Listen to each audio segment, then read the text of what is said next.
샬롬 할렐루야. 히브리서 11장 23절에서 26절이요.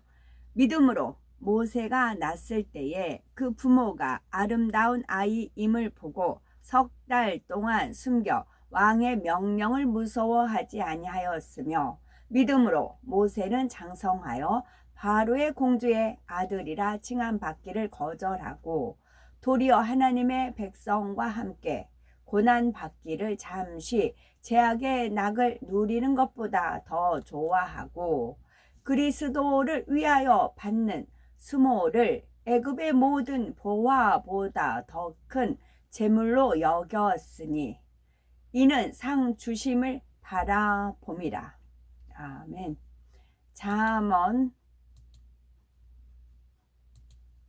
17장 3절. 도가니는 은을, 풀무는 금을 연단하거니와 여호와는 마음을 연단하시느니라. 아멘.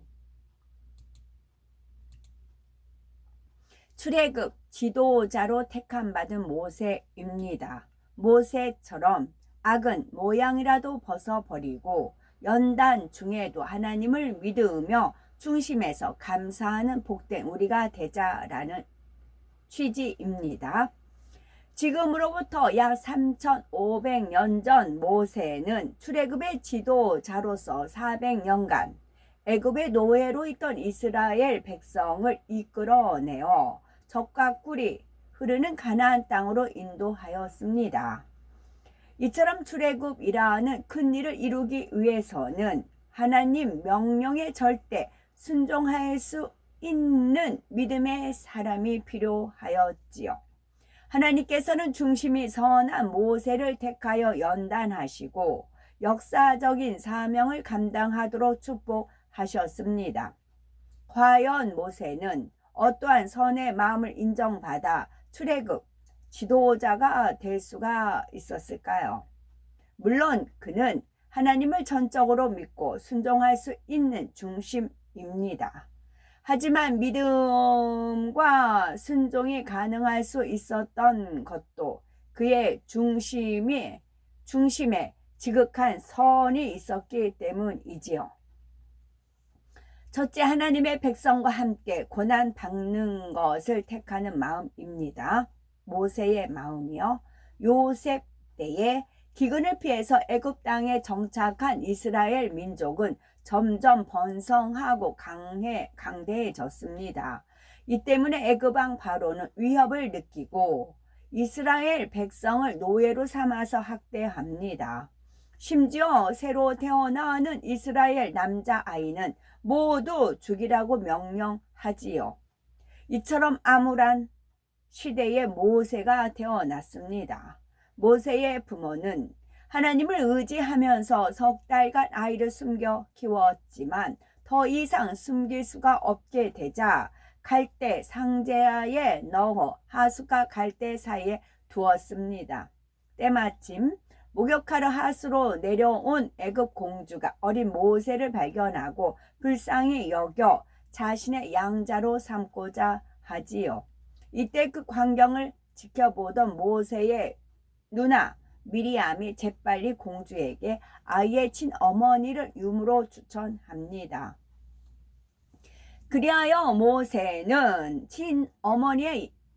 친어머니에게 양육을 받으면서 자기 민족과 하나님에 대해서 배울 수가 있었고 바로의 궁전에서 최고의 교육을 받으며 성장하였습니다.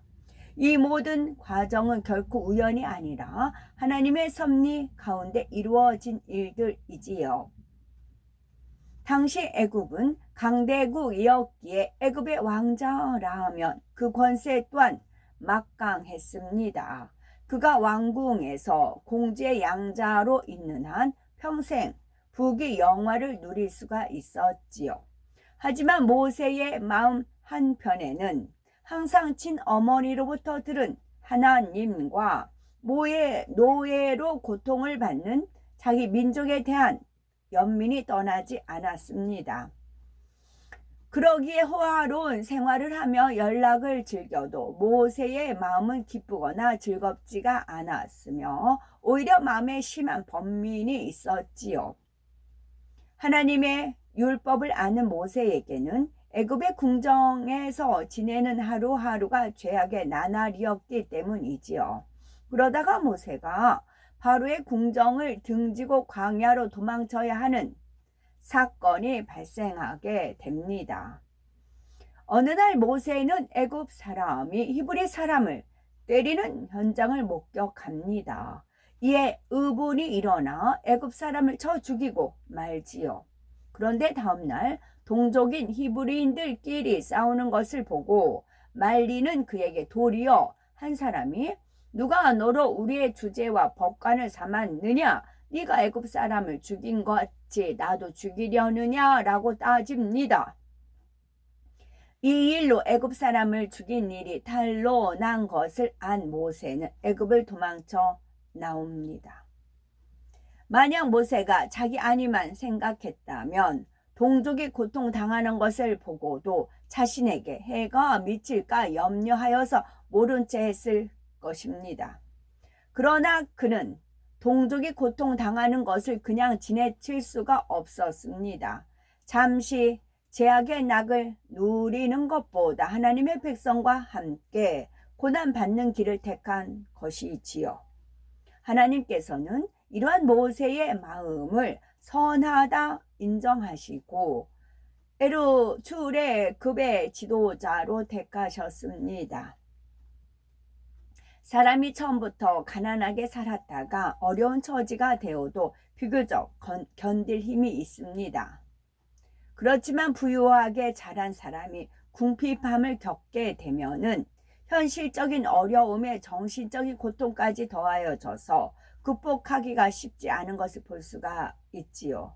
더구나 40년이라는 긴 세월을 왕궁에서 왕자와 같은 신분으로 살아온 모세에게 있어서 그 신분을 포기한다는 것은 대단한 결단이 필요한 것입니다. 이제 도망자 신세가 된 모세는 언제 붙잡혀 목숨을 잃을지 모릅니다. 공주의 왕자로서 누리던 영화도 호화스러운 왕궁 생활도 사라져 버렸지요. 대신 거칠고 험한 광야에서 집도 없이 당장 먹을 것을 걱정해야 합니다. 그런데도 그는 하나님의 백성과 함께하기 위해서 고난의 길을 스스로 택했습니다. 만약 우리가 모세의 입장이라면 어떠하시겠습니까? 평생을 바쳐 모은 재산이나 자신이 가진 모든 것을 아무 망설임 없이 버릴 수 있겠는지요? 주님을 믿는다는 이유로 사람들에게 멸시와 천대를 받는다면 과연 어떻게 하시겠습니까? 믿음이 있다면 아무리 소중한 것이라도 주님을 위해서 모두 버릴 수 있습니다. 두 번째, 연단 중에서도 하나님을 믿으며 중심에서 감사하는 마음이었죠. 모세는요. 미디안 광야로 도망친 모세는 미디안 제사장 이드로의 딸과 결혼하여 양무리를 치면서 살았습니다. 자신의 앞날에 대한 계획이나 자기 민족에 대해 가지고 있었던 소망도 물거품처럼 사라지고 말았지요. 처음에는 불안한 현실과 자신의 처지에 낙담이 되었을 것입니다. 그러나 세월이 지나면서 왕자로서의 자존심이나 자신감도 사라지고 그저 평범한 양치기로서의 생활에 적응해 갔습니다. 어느 정도 자신을 돌아볼 여유가 생기자 이제 마음의 연단이 시작이 되었습니다. 자신은 가진 자 같았으나 막상 현실에서는 아무것도 없다고 느껴지니 공허함과 인생의 허무함이 밀려온 것이지요. 하나님께서 허락하시지 않으면 아무것도 가질 수 없음을 뼈저리게 느꼈습니다.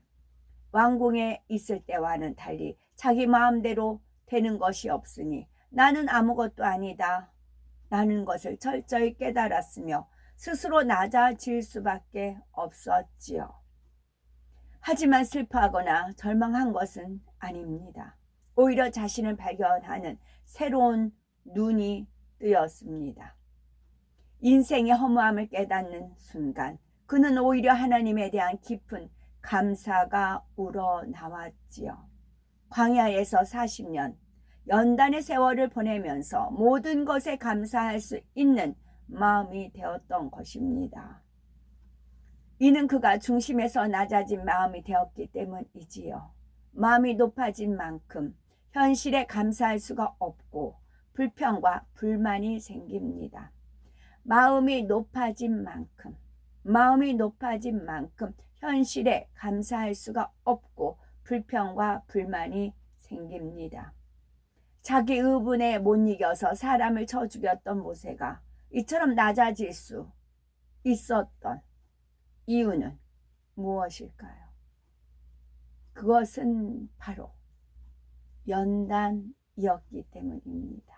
그것은 바로 연단이었기 때문이지요.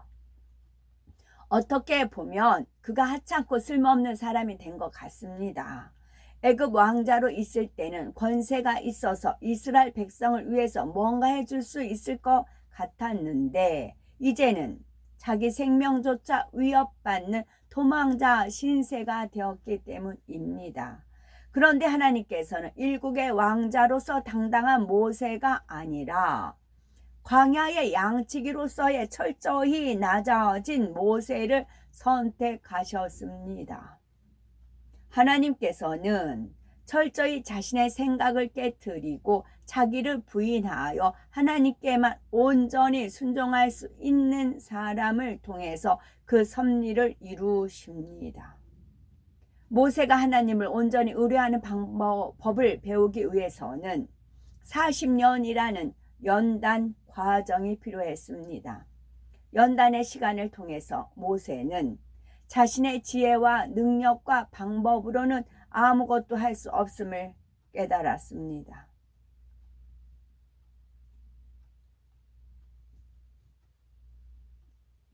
이처럼 모세가 연단 중에도 하나님을 믿으며 모든 것의 중심에서 감사한 것은 하나님께서는 선하다고 인정하셨습니다.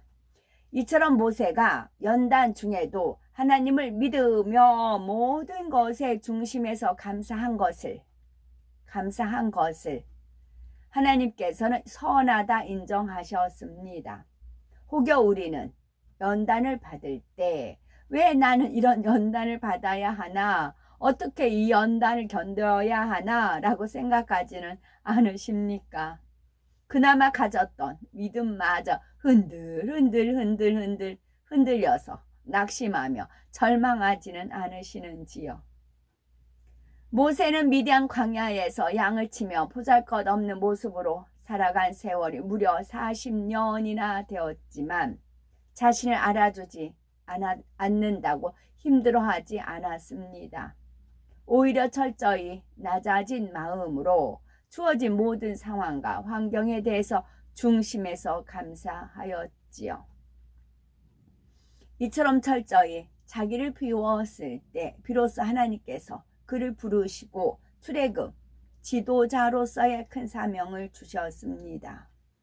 잠언 17장 3절 도가니로 은을 풀무는 금을 연단하거니와 여호와는 마음을 연단하시느니라 말씀하신 대로 하나님께서는 하나님의 뜻을 이루기 위해서 미리 그릇을 갖추게 하십니다.